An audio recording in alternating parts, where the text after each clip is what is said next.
All right. So we're back with another episode of the Chief Optimisation Officers with Sam Jackson, Vicky Jakes. I put you first there, Sam, just so you know. I can go first next time. And in this week's episode, we're going to talk about what happens in your business when you go away on holiday.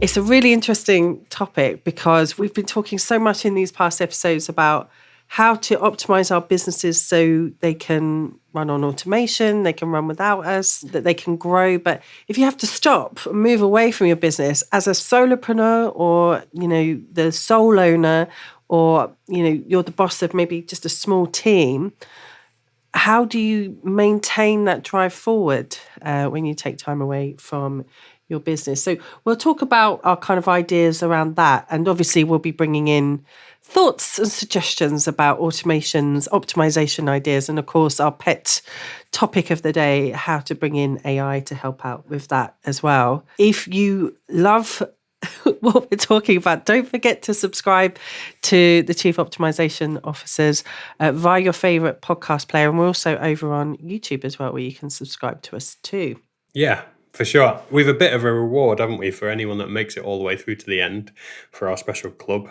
So, we'll save that to the end. Go on, you were going to ask a question. So what's happened? Have you had holiday recently? Yeah, I've had holiday, and it's also been a subject of discussion between my wife and I because, I'll just do the maths on running your own business.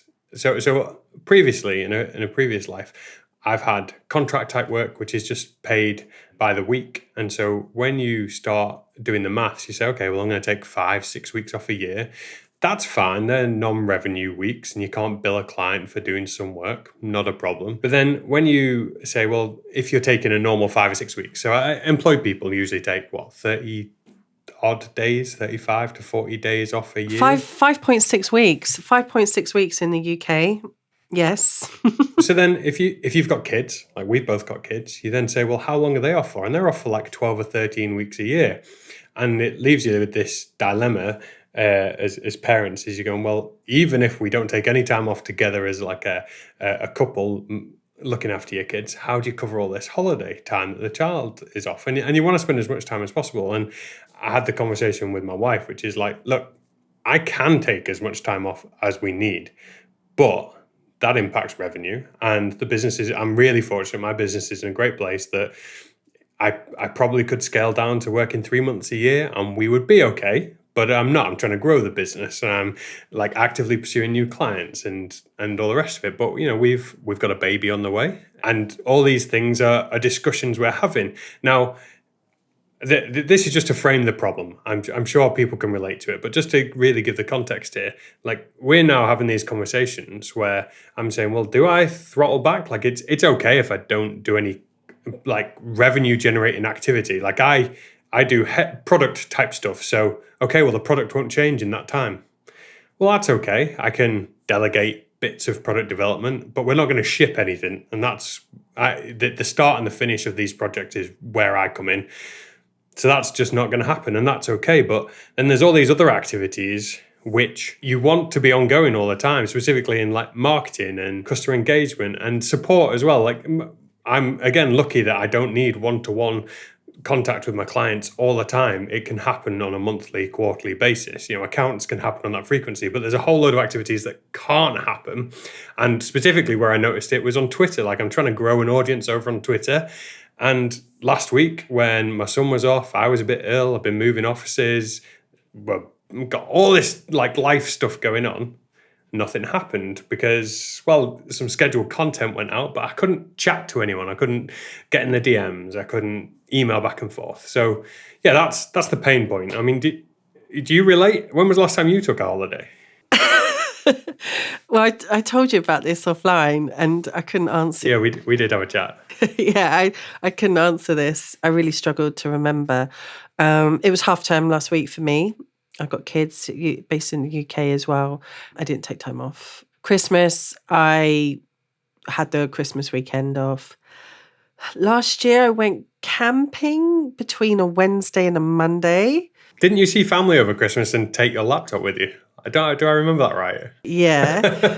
And with the camping last year, we went to a family festival down in Dorset. I paid a lot of money to have a charging locker.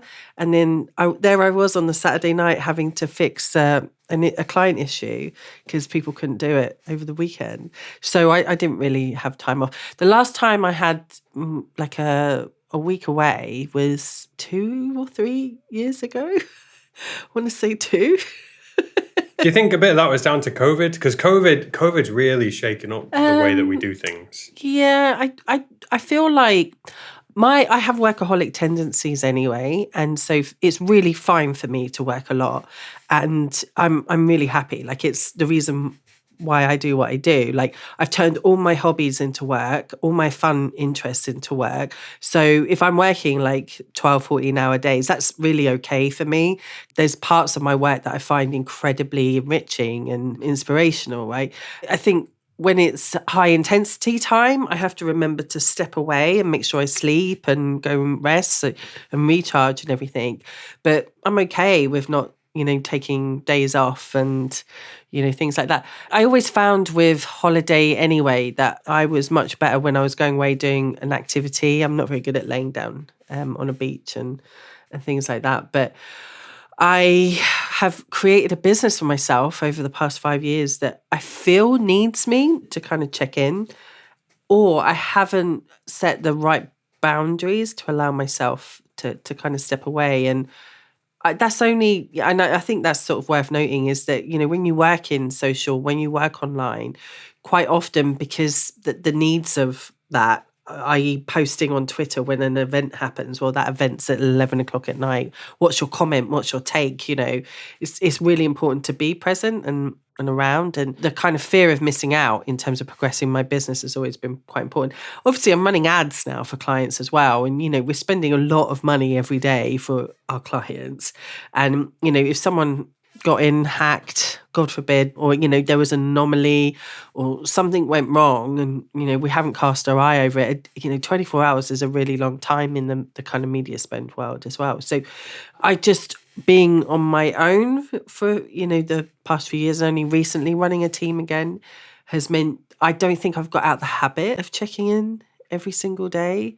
But I feel like I've been okay with that at the moment.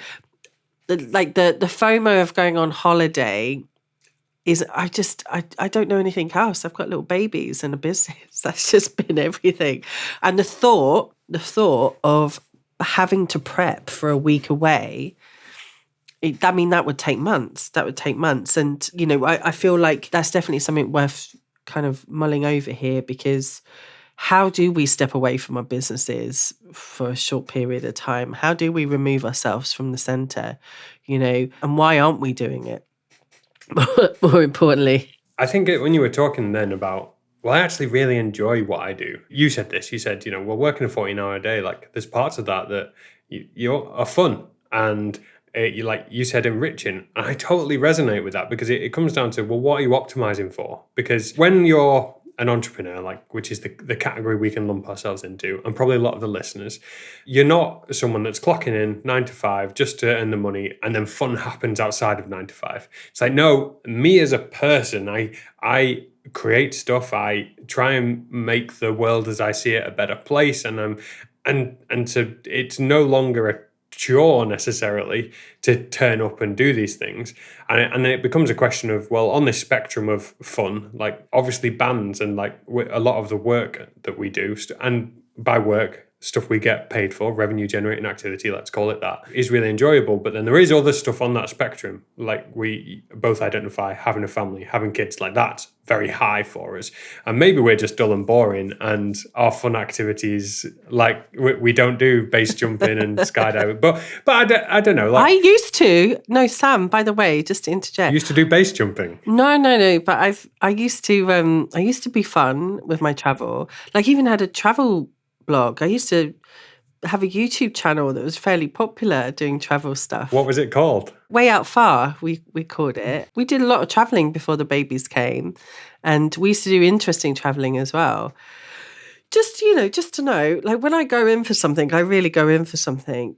So, I've driven to Mongolia, driven a tuk-tuk all the way up the Indian subcontinent, been all the way through the outback in a beaten up camper van. Yeah. So, but yeah, we are super boring now, I think. Let's reframe that as it's a different phase in our life. That's correct. It's the post-baby years.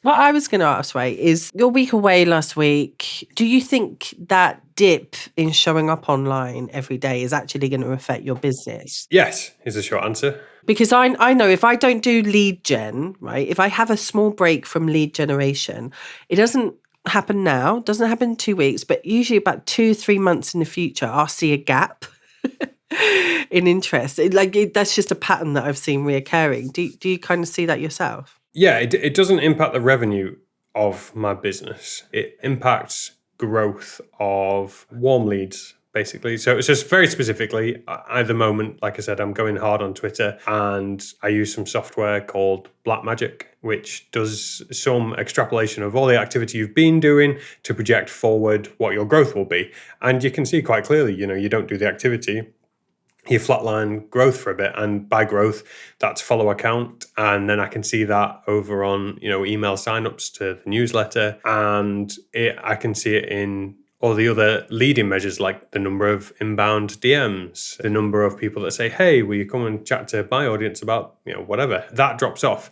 So the way I think of this is like mean time between failures. I always go back to aircraft and think about like mission critical activities. Something like a fighter jet has got a short period of time it can fly for before a failure will occur. Potentially means it has to land, has to set down. And that's usually okay for a fighter jet because missions are relatively short. But then you look at something like a Vulcan bomber that's designed to be in the air for best part of a week at a time. It has like redundant. Is it? Yeah. I mean, I'm not hot on that particular aircraft, so some aircraft buff's going to correct me. But does it sell fuel in the air then? Do you keep like? Well, they have air-to-air refueling. So there's other aircraft that will go up there and give it fuel. But then some aircraft that are designed for these long-range bombing activities, if a nuclear war was to happen and that kind of thing, they have a redundant aircrew. So they've got spare pilots on board that can go and fall asleep whilst the others are flying. And like typically on an aircraft, when you design it, you'll have quad redundancy. So like every system, you'll have 4 different types of design. So not even just 4 of the same thing, like a fuel system. You'll have 4 different companies have designed 4 different types of circuit board to do the same thing. And any one of those can fall over. But on those types of aircraft, you have like 16 times redundancy quite often. Because what you're trying to do is say, well, if something goes wrong, it has to go wrong 16 times before we have a catastrophic failure. And, in that scenario, the aircraft falls out the sky. Okay, but how does that relate to your Twitter? Well, I think of it like my business. So with Twitter, like it doesn't matter. Like that's a catastrophic failure. Like that's how we could term it, is like, oh, growth has leveled off. But revenue for my business is not attached to that one thing. It's attached to, well, I've got multiple products for sale. I've got different revenue streams from lead generation, from products that are in service, from clients that have got work that's done on a quarterly basis. So when you look at revenue over a 12-month period of my business, well, that wasn't a catastrophic failure over that week. But in this particular area, this system, as I think of it in my business, which is social growth, one-to-one on Twitter, selling a digital product, that was a catastrophic failure last week because there was no growth there and no sales happened. And so I think it's managing that across your business. Like the world won't stop if you take a day off, or for me it wouldn't stop, and I think there are mechanisms for that, but parts of the business are impacted, and I think it's really important to identify which parts, how that impact can be mitigated and managed. Do you need a redesign, or actually does it just not matter? Like if a support email gets managed, if you answer support emails once a week, is that the end of the world? I mean, I think it's all about context, isn't it, really? So if you are a restaurant owner and you've got 100 calls coming in every day, and you've got a small team, so you can only answer so many calls. It might ring off the hook or whatever. You're potentially going to lose business if you don't answer that call, right? Whereas I think, it's a kind of an inbound like sales request. For us, we're kind of both consultants of a fashion. Like, you could probably put an auto response email on and say that you're away for the week, that we'll deal with it when we come back, so that like there's definitely different urgencies with both of those type of businesses. That's also like a really good filter. If someone isn't willing to wait a week for you to respond, or isn't willing to wait a couple of days, well, then you're never going to have a good client relationship, because those expectations just don't align. Not to say they're wrong or we're wrong. It's like, well, no, that this business is not set up to serve you in that way. If you want to be able to phone me at 2 a.m, well, sorry, we're not going to, this is just never going to work. It's a question about what to optimize for. If you want to optimize for out and out business growth, then you're going to perhaps move that boundary of, well, okay, yeah, I'll answer the phone during dinner. And I'll, on the week off, I'll just get up an hour early and do a little bit of social for an hour. Or if you're optimizing for, no, actually, time with family and kids is the most important thing, and everything else works around that, then it's just setting the business up for that. Yeah, I think it's just down to the type of business. Like for you, like you work on contracts, and you could probably manage a client a few months ahead and say, right, I'm having this week off. How can we deliver things before I go? And then how can we kick off again, when I get back? And, if that can't be arranged, then you've got time to find someone who can, come in and like, keep the fires burning, as it were, whilst you're away. And, that's, I think, a very okay thing for, a consultant or single business owner to kind of do with a client. Because if I'm paying you for your great work and you don't have time off, like, you can't, and we work together long term, like that. I just don't think human beings, when we move it to human beings, not businesses, would expect someone to work, 365 days a year without time off at all. And like, I think it's okay to have that break, if you're doing that type of work. Again, though, coming back to the restaurant business, if you're going away for a week and the restaurant's going to remain open while you're gone, who is going to answer those calls? Who is going to open up and close? And, and those things where there's more tasks to be considered, like need to be planned. And if you can bring an automation into that process, then great.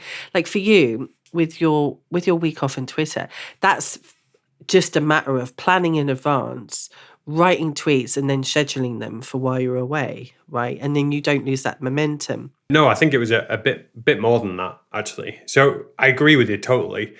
Definitely taking time off is actually, I think, productive. That time away makes an individual more productive. But we're not here to like probably get into that. We want to talk about, okay, well, time off's a thing. How do we deal with it? Side note, do you want to know what the optimal time, according to a study I read, is for time off?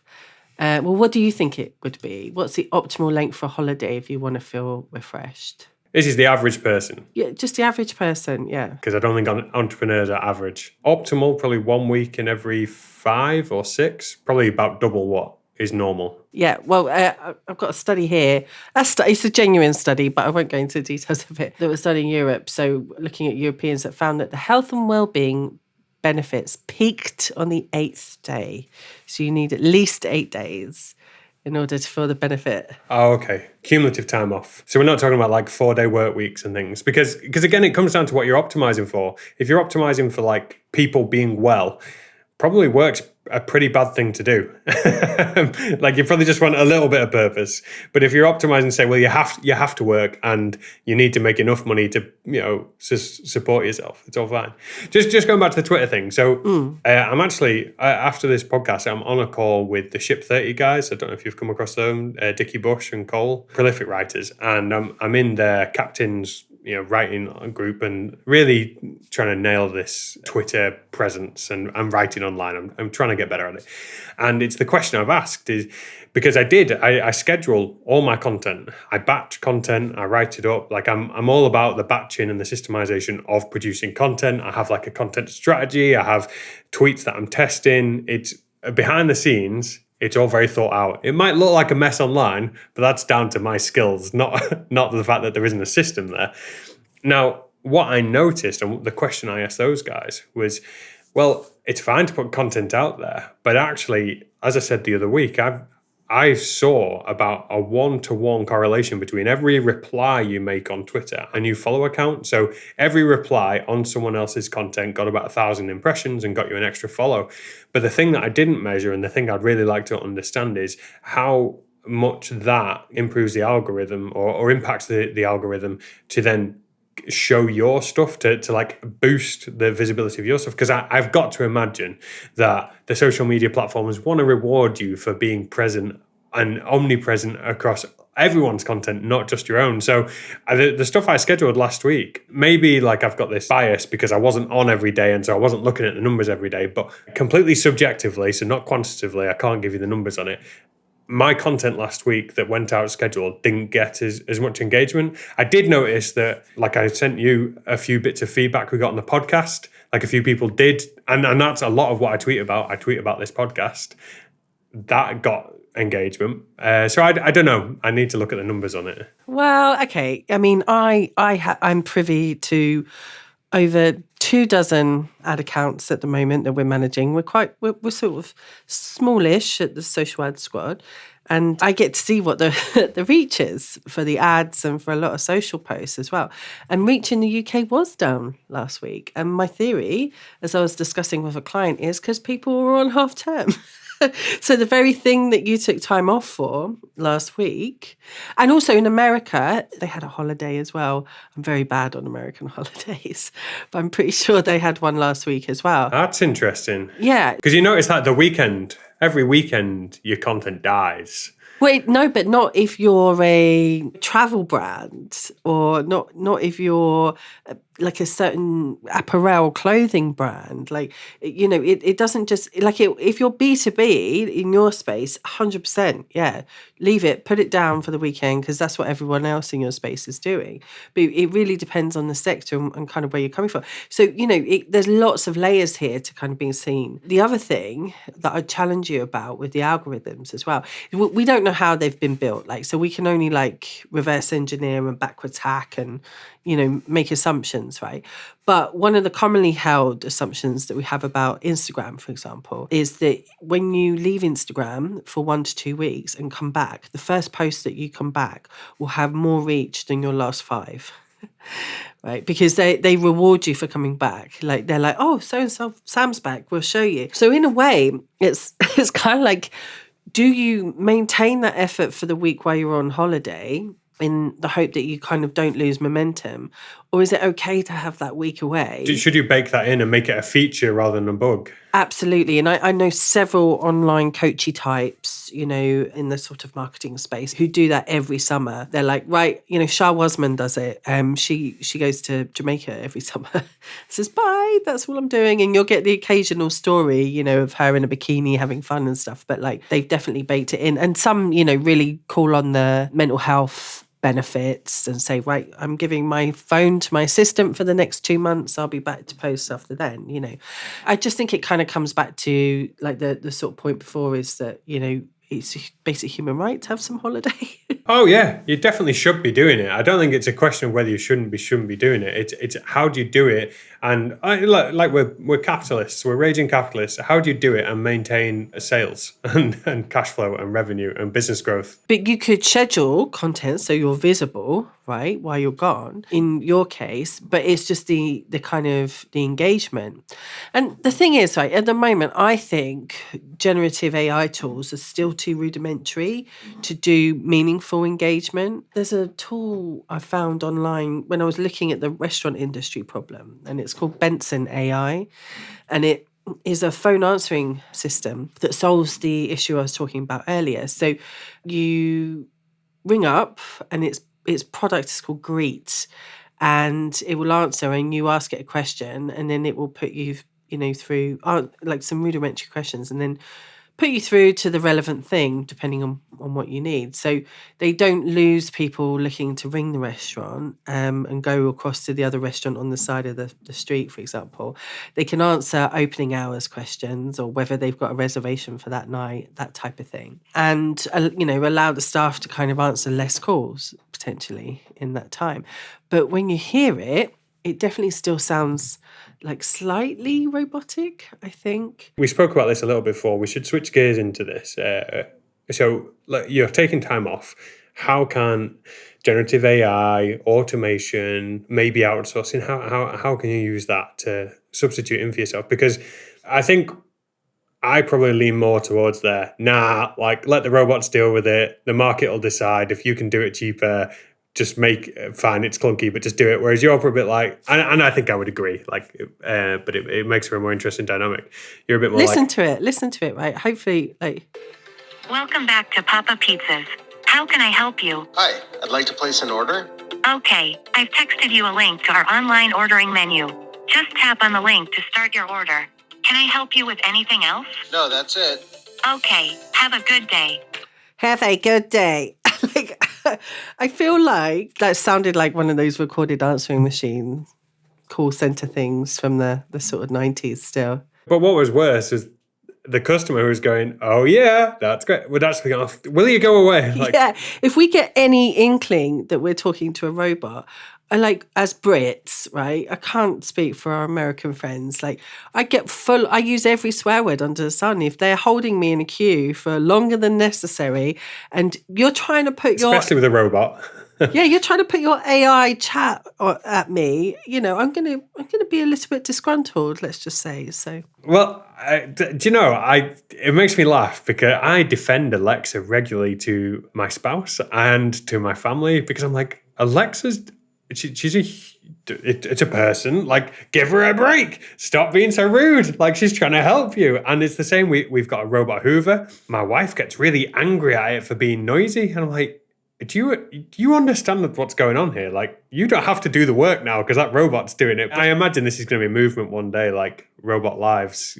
Let's treat them as equals. This is surely going to be a thing. But always say please and thank you to your Alexa, even if, like my one's sexist. She won't talk to me anymore. Only when I do a male voice, she'll respond to me now, which my children find hilarious, right? But even when they're sexist, you've got to say please and thank you, because when they come for us in the robot uprising, they won't kill you. So, well, I'm on the robot side. I'm with them. but I think what we're getting at is some of this automation stuff is ick. It's and I used it on Twitter. So to get back, let's go with our case study. So I have all my content all scheduled, and then I've been testing automated messages for when people follow me. So initially, okay. Like what? So the first one was oh, thanks so much for following me. Really appreciate it. To show my appreciation for you as my most awesome follower yet, I've dispatched a acrobatic display team just over your location and sent a marching band down the road, and just to show my appreciation for you as my follower. Of course, this is an automated message, but I thought it was really important that there is another person here, and I did actually write that message. It was something like that.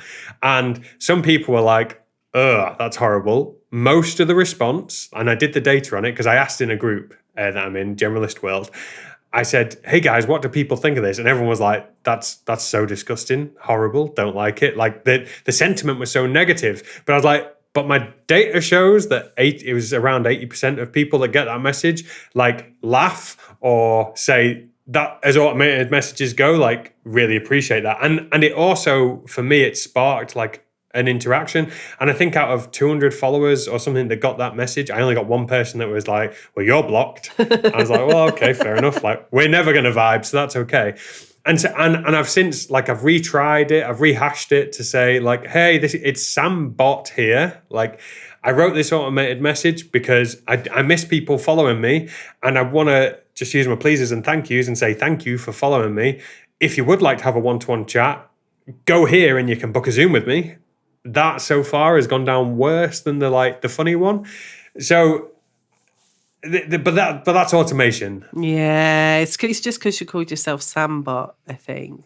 When you said your message before, I found myself recoiling as soon as you said I've dispatched something to your address, right? Yeah, how do you know my address? How do you know my address? Why have you dispatched something to my address? We've just connected on Twitter. I don't know who you are. Sounds a bit stalkery. Ooh. The other thing is, I found when chatbots were the kind of go-to tool for a lot of marketing, pre-EU privacy laws kicking in about 2 years ago, everyone had one. Oh, they were the tool du jour. Everyone had ManyChat, right? And it got abused. It got abused hard, right? And I had fun with ManyChat for about a year in my challenges. And what I would do is use ManyChat to get people from the landing page into a Facebook group. And I just always used to say it was me, right? So it looked like it was from me. And people would respond. Oh, hi, Vicky. And as soon as you mention, hey, this is Vicky's bot, she's busy right now. Like people did not like that because I tried that as well. They don't like that. They preferred thinking that they were talking to me direct. So, and when the bot broke, by the way, which it did a couple of times, I fully blamed the Vicky bot. Oh, the bot's broken. And we'd post GIFs in the group about robots breaking and stuff like that. Because then, when the tech fails, it's the bot's fault. Oh, they are going to kill me in the robot uprising, aren't they? What's missing, I think we've said this several times, is, robots aren't human. They're not sentient. They don't have these feelings. And it's that authenticity bit, that it's a real person that needs it. And even my attempt to be funny, like you said, I've said this address thing, and it's not quite on. To be funny, you've got to be on the money. You can't be close. If you're just close, you're not funny. And I stole it from, have you come across Derek Sivers, CD Baby? No, who's he? I would have thought you'd be an Uber fan. So Derek Sivers built CD Baby and started cataloging. Or he started because he was a musician, and to sell a CD online, you needed a SKU, or you had to. This was, I guess, in the 90s, maybe early 2000s. You couldn't get a barcode, and then to sell it online, you had to have a payment platform, which meant you had to become a merchant, and all this stuff used to be really difficult. So initially, he started by just putting his own CDs online, and then his friends started to say, "Oh, hey, can you put my CDs online?" And he's from the Berklee School of Music, serious musician dude, but also taught himself to code. Anyway, he eventually built this huge music library, the biggest music library in the world, using all of these standard formats. And it was called CD Baby. And then when iTunes was coming online, he got invited down to the iTunes, wherever it was.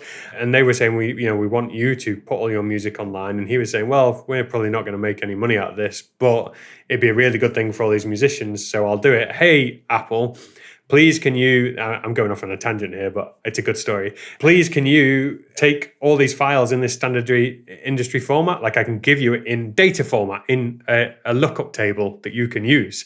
And Apple went, no, you've got to use our proprietary software to upload all the media. So Derek Sivers then employed someone to take all of his archive of music and hand crank it through this. Bear in mind, this was the biggest archive in the world at the time. Hand crank it all into Apple's proprietary tool. And then Apple went, actually, Derek, we don't really want you. And just ignored him for about a year. And then a year later came back and were like, oh, yeah, go on, we'll take that music now. And I'm a big fan because the guy sold his company and put all the money in a trust, and the trust pays him out something like $50,000 a year. And I'm sure this is a multi-million pound, if not billion-pound company. He takes a fairly meager salary relatively from it and never has taken more than that. Initially, he just left it to his employees to decide how much they all got paid. And that obviously didn't work out very well because they were just paying themselves all the money. And anyway, that money now is in a charity and he does all kinds of charitable trust. But he had this banging email. I don't know if you want to fact check me before I tell you his banging email. No. So, I mean, I know now you're talking about it. I remember CD Baby. It was such an important website at the time. I just didn't know the story behind it. Carry on. If you want to hear the good version of this story, there's a Tim Ferriss podcast interview with Derek Sivers. That's where you want to go and hear it because he says it. Tim asks way better questions and they actually get the facts rather than my, sort of vague recollection version. But this was the CD. This is where I stole my message from. The CD Baby welcome email. It goes like this. Thank you for your order with CD Baby. Your CD has been gently taken from our CD Baby shelves with sterilized, contamination-free gloves and placed onto a satin pillow. Our team of 50 employees inspected your CD and polished it to make sure it was in the best possible condition before mailing. Our packaging specialist from Japan lit a candle and a hush fell over the crowd as he put your CD into the finest gold-lined box that money can buy. We all had a wonderful celebration afterwards. The whole party marched down the street to the post office, where the entire town of Portland waved bon voyage to your package on its way to you in our private CD Baby jet on this day, Friday, June 6th. I hope you had a wonderful time shopping at CD Baby. We sure did. Your picture is on our wall as Customer of the Year. We're all exhausted, but can't wait for you to come back to cdbaby.com. Thank you once again, Derek Sivers, President CD Baby, the little store with the best new independent music. It's just awesome. So I mean, that's just great marketing, isn't it? Really, and and just a real great understanding of customers. It reminds me of like people who have written great out of office emails, right? Because if you could tell a story to someone to mitigate the frustration that they might have about waiting to hear back from you or waiting to get a product, like that's potentially all you need, and all the automation and the stand-ins and everything in the world can just be solved with a funny story. You know, like people who when you email them, they're like, I'm not in the office right now. In fact, I've gone off to hang out on a beach and drink pina coladas and not think about work for 2 weeks. I'm sure you're not jealous at all. You know, you can make that really funny and human as well without having to feel like you need to be present and fill in all the gaps. I'd say like that cultural pressure that a lot of workers and business owners feel about filling in the gaps, because you feel like you have to be present for every comment, everything that comes in, every like breaking news story. I mean, that's enough to kind of break the average person in terms of like the amount of attention that they have to kind of give online. And you know, I feel like the groups I'm in online for social media managers, that type of story comes up every single day, because they're having to work out of hours, post things over Christmas. You know, I've seen funny / not funny TikTok videos where a social media manager took a laptop to a gig and was like, you know, their friends all were like, yeah, get at the festival gig, and then like they pan the phone around and there's this girl on her laptop like down on the ground, like Social media managing. yeah, like, and I think if you had communicated that there's going to be a break in service and you're looking after your team and staff, and you can wait, right? We do it for Christmas, right? We do it for big holidays. Like, you know, we can do it for, you know, staff members who don't have someone to replace them, business owners who don't have someone to replace them. And we should normalize that. Definitely normalize that. Absolutely. So for anyone that's made it towards the end of our podcast, I think we've probably a few solid recommendations for you. Is absolutely you should take time off. It should be very clear and human about that time off to say, hey, I'm not about now. You use humor wherever possible. I'm doing something that is more important. Yeah, sorry, by the way, dirty little secret, work's secondary to my life and my actual relationships. But if you, like we said, if you can encase that in humor, that's okay. And then there's probably some real like it doesn't necessarily need, and AI isn't there yet to help with this. It's automation. So it's a potentially witty out of office email reply. I use Birdflow for my automated Twitter replies. So you could, you know, it might be an auto DM like, oh, thanks, I see you commented. I'm away right now, having a great time with my family. And you can build that rapport. You know, it's probably good we're establishing. And your advice, it sounds like, for social media marketing is, well, tell people you're going away. And when you come back, that, you know, doesn't necessarily have an adverse effect. Yeah, it won't. I mean, there's just some things you wouldn't send people away around, you know. So we always used to make sure all hands were on deck at an e-commerce agency I worked at when it was Black Friday. If you worked in the events industry, you wouldn't take like events like the World Cup off, you know, or kind of like big finals of TV shows or kind of things like that, you know. But like there's probably like optimal times of the year that you can look at your business calendar and think, you know what, like last week, Everyone's away. I could probably take a week away as well and it'd be okay. And then to use schedulers, I mean, I use Buffer personally, or I use like the kind of native platforms. If I do want to respond to comments while I'm away, that's my treat to do when I have my phone. But if you don't, chances are you're going to be the most favorite thing the algorithm can see when you come back, and it's going to be like, wow, Sam's active again, let's showcase his stuff and put him in front of more people. And I would recommend, definitely, we've spoken about him before, but reading Mike Mikowski, from the guy who wrote Profit First. He wrote another book called Clockwork, which is great because it talks about how do you remove yourself from the center of your business. And they have this vision in the book, which is how can you take like a 2-month holiday basically, and what are the things that you need to do in your business to kind of allow that to happen. And, you know, being realistic about the activities, the team that you've got to help you. And if you're on your own, setting those expectations with your clients and your customers as well. Yeah, and it's a great book. That kind of really helped turn things around for me and allow me to start thinking about time away. I'm going to have a holiday, Sam Jacks, this year. It's going to happen. It's your 2023 resolution. Yeah, we're going to take the kids to Spain, and I've been learning Spanish since the beginning of the year on Duolingo. Muy bien.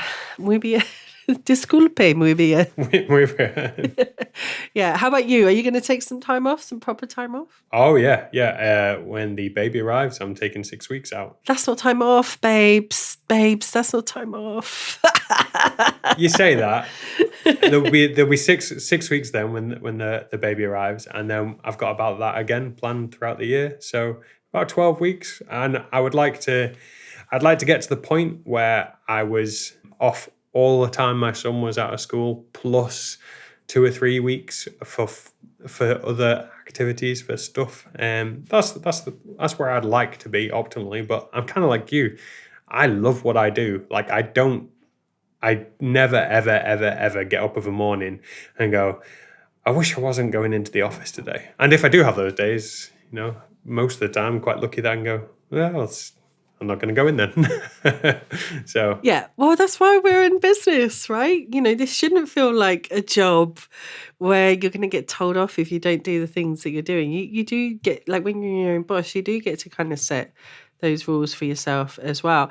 And like you get to have holiday, you get to have time off, and you get to explain to customers that you're a human being and that you should be able to do that. And, you know, it's whether you can solve that with automation or whether it's just better communication. Depends on the type of business that you've got, obviously, but there's some cool things out there to help. Well, look, I really enjoyed that. I feel like that's spurred me on to going to book my week in Torremolinos. I'll let you know. I'll let you know in the next episode. So we got to the end of the episode, and if anyone is still listening, then we need to tell you a little secret, which is that you're our favourite people on the entire planet. And you we really appreciate you very, very much. We have been working really hard on the Chief Optimisation Officers over the past 6 months now. We've been going. And one of the things that we really need our listeners to do is to go and subscribe to us on your favourite podcast platform if you haven't done already. And more importantly, we need your help. We need your help to kind of get up the rankings so that we can get seen by more business owners, more entrepreneurs, more solopreneurs like you. And if you want to, go and leave us a review on iTunes and let us know that you've left us a review on iTunes. And you can do that by DMing either me or Sam on Twitter. Sam, how can people reach you? Yeah, Twitter is the best place. So it is @Jax, and that's spelled JAXX_Sam. So that's Jax_Sam on Twitter. Yep, and I'm Hey Vicky with an I. Hey Vicky Jakes.